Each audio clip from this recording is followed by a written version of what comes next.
Hi, so I'm doing the social justice video blog, and when I'm talking about social justice, there are many things that come to mind for me in our society.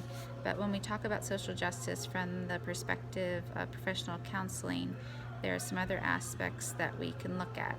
First, I think of social justice, I think of equality and making sure those surrounding me have the same advantages as everyone else.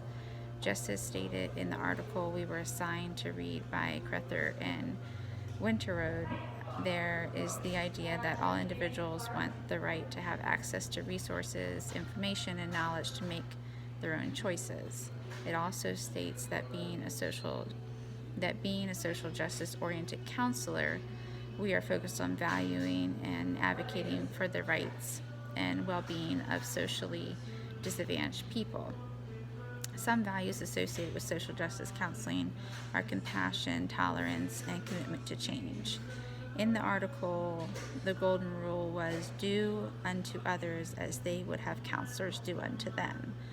If I were to make my own personal golden rule for counseling, I would make my golden rule or question to be, can you serve and care for them fully even without knowing them fully or what they have done?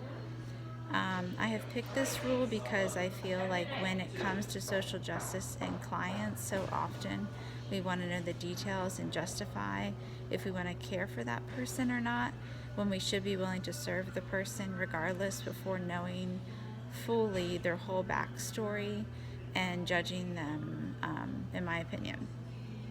A verse that stands out to me in regards to social justice is Isaiah 1:17. Learn to do good, seek justice, correct oppression, bring justice to the fatherless, plead the widow's cause.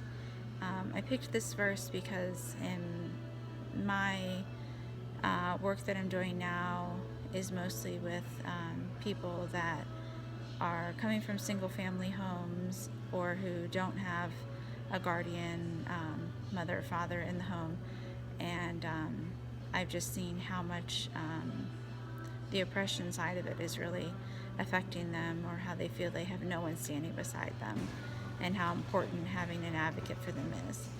So that brings into my action point. An action I'm willing to take is to actively see how those around me and my current clients may need an advocate or a listening ear. I will try to advocate particularly for a client who has lost a family member due to gun violence and who is on the verge of losing his house. Learning about social justice is something we continuously have to do in the professional field, and I feel like social justice is something we always need to incorporate.